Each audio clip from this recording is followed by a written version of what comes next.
Έχει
δυο μάτια, που σημαίνει ότι καθότανε 4 αρπεχτάδες. Ένας, δύο, ένας εδώ, ένας εδώ, ένας εκεί και ένας εκεί. Αυτά εδώ λέγονται στρογγολίθαρα. Στρογγολίθαρα, γιατί τα λιθάρια για τη στρούγκα. Καθόμασταν εδώ. Βάζαμε το καρτάρι ανάμεσα. Βάζαμε το πόδι έτσι για να μην φεύγει η προβατίνα, ένας από εδώ και ένας από εκεί.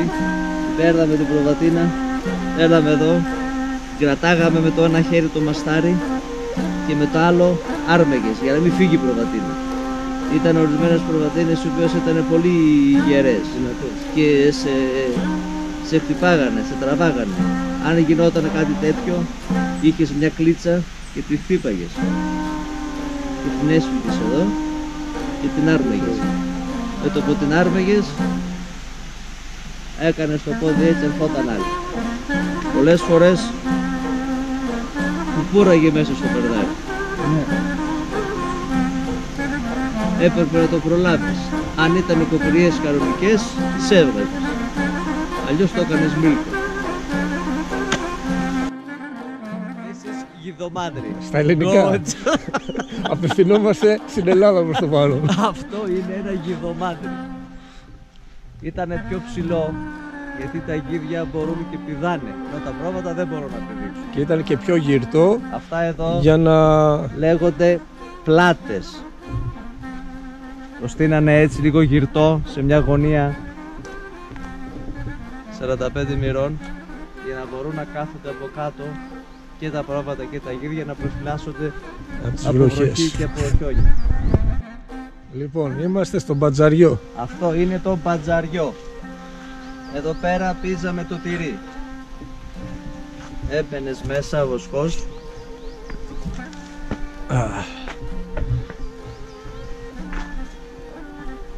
Εδώ βράζαμε το γάλα, το ζεσταίναμε και το πίζαμε. Αυτά εδώ είναι για την Παρασκευή βουτύρου, λέγονται βούρτσες. Έπαιρνες το γάλα, το έβαζες εδώ μέσα και υπήρχε ένα έμβολο το οποίο το χτύπαγες και έβγαινε πάνω το βούτυρο και το μάζευε. Εδώ μέσα τι είναι? Εδώ πέρα βάζανε τα τυριά, ήταν πιο κρύο μέρος για να συντηρηθούν. Αυτά είναι διάφορες βούρτσες. Αυτό εδώ είναι για την Παρασκευή κεφαλιών κεφαλοτήρι. Τα βάζανε σε αυτά τα καλούπια το κεφαλοτήρι στα στρογγυλά και μόλις έπιζε καλά τα σφίγγανε γιατί έπρεπε να γίνει σφιχτό. Έχουμε δύο ειδών κονάκια. Το κονάκι το ορθό που είναι σαν ιγκλού και το κονάκι του δίπλα, το δίπλα που είναι εδώ πέρα που είναι το μακρόστενο σαν καλύβα. Είναι για πιο μεγάλες οικογένειες και για πιο όριμες κατασκευές. Αυτά τα φτιάχνανε κάθε χρόνο.